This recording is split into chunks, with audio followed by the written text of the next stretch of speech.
महाशिवरात्रि हिंदुओं द्वारा मनाए जाने वाले सबसे महत्वपूर्ण त्योहारों में से एक है।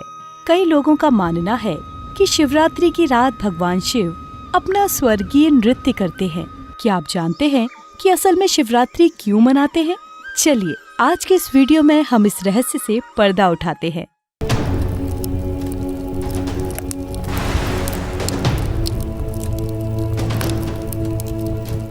ये कहानी उस समय की है जब सती ने आत्मदाह किया था।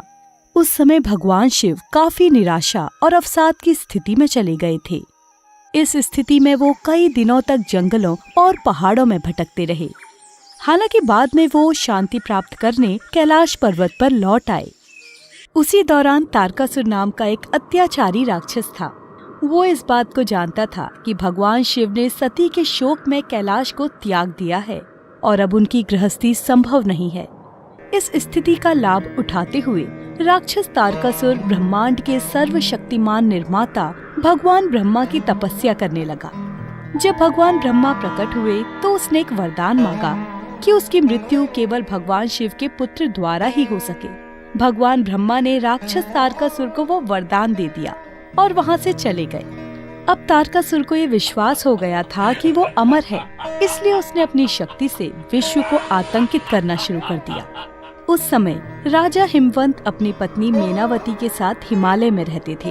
राजा हिमवंत की एक बेटी थी जिसका नाम पार्वती था। पार्वती को सती का अवतार कहा जाता है। पार्वती की बचपन से ही भगवान शिव के प्रति अगाध भक्ति थी। उनकी प्रार्थनाओं की आवाजें कैलाश पर्वत पर गूंज उठी, जिसे सुनकर भगवान शिव ने एक मुस्कान के साथ अपनी आंखें खोली। पार्वती की अपने स्वामी के प्रति भक्ति तीनों लोकों में प्रसिद्ध थी। इसलिए भगवान शिव के हृदय में स्नेह और प्रेम को पुनः स्थापित करने के लिए ब्रह्मांडीय शक्तियों ने कामदेव को कैलाश पर्वत पर भेजा। इसके पीछे उनका ये विचार था कि भोले शंकर के हृदय पर प्रेम के तीर का प्रहार किया जाए। भगवान शिव उस समय ध्यान की अवस्था में थे, परंतु उन्होंने अपनी ओर आते हुए तीर को भांप लिया और क्रोध से उनका तीसरा नेत्र खुल गया, जिससे कामदेव वहीं भस्म हो गए। लेकिन माँ पार्वती की भगवान शिव के प्रति ये प्रेम पूर्ण भक्ति की परीक्षा यहीं खत्म नहीं हुई। वो हिमालय से दूर चली गईं और योगिनी बनने के लिए कैलाश पर्वत पर आ पहुँची। उन्होंने भगवान शिव की तरह ध्यान किया और दिन रात उनकी प्रार्थना में जुटी रहीं। पार्वती की असीम भक्ति को देखकर भगवान शिव का ध्यान उनकी तरफ गया। उन्होंने पार्वती से मिलने के लिए एक साधु का भेष धारण किया। जब बाबा भोलेनाथ साधु के वेश में पार्वती के पास पहुँचे तो उन्होंने भगवान शिव के प्रति घृणा की बातें कही। उन्होंने कहा कि शिव वैसा नहीं है जैसा कि आप उसके बारे में सोचती हैं। पार्वती उस साधु से अपने स्वामी के प्रति ऐसी नकारात्मक बातें बोलने से मना करने लगी और उसे वहीं चुप करा देती हैं। पार्वती की इस भक्ति और उनकी प्रार्थनाओं को देखकर वेशधारी शंकर काफी प्रसन्न हुए।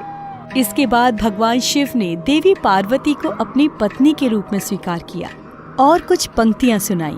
मैं समुद्र हूँ और तुम लहर हो, तुम प्रकृति हो और मैं पुरुष हूँ। वो रात भगवान शिव और देवी पार्वती के विवाह की रात थी। वो रात जहाँ सभी शिवगण आनंदित होकर भगवान शिव के धाम पर नृत्य करते हैं। बाद में उसी रात को महाशिवरात्रि के रूप से जाना जाने लगा। इसके बाद देवी पार्वती कैलाश पर्वत पर रहने लगी और उनके बड़े पुत्र के रूप में कार्तिकेय ने जन्म लिया, जिन्होंने बाद में एक युद्ध के दौरान तारकासुर को मार डाला। भगवान शिव और देवी पार्वती को अर्धनारीश्वर के नाम से जाना जाता है। साथ ही बता दें कि देवी पार्वती को भैरव को शांत करने वाली शक्ति के रूप में भी जाना जाता है।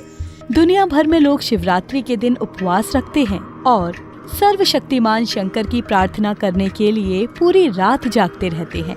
यही नहीं, इस दिन भक्त शिवलिंग पर दूध, शहद और नारियल चढ़ाते हैं। महाशिवरात्रि की रात हिंदू कैलेंडर में एक शुभ समय है, इसलिए लोग खुशी मनाते हैं।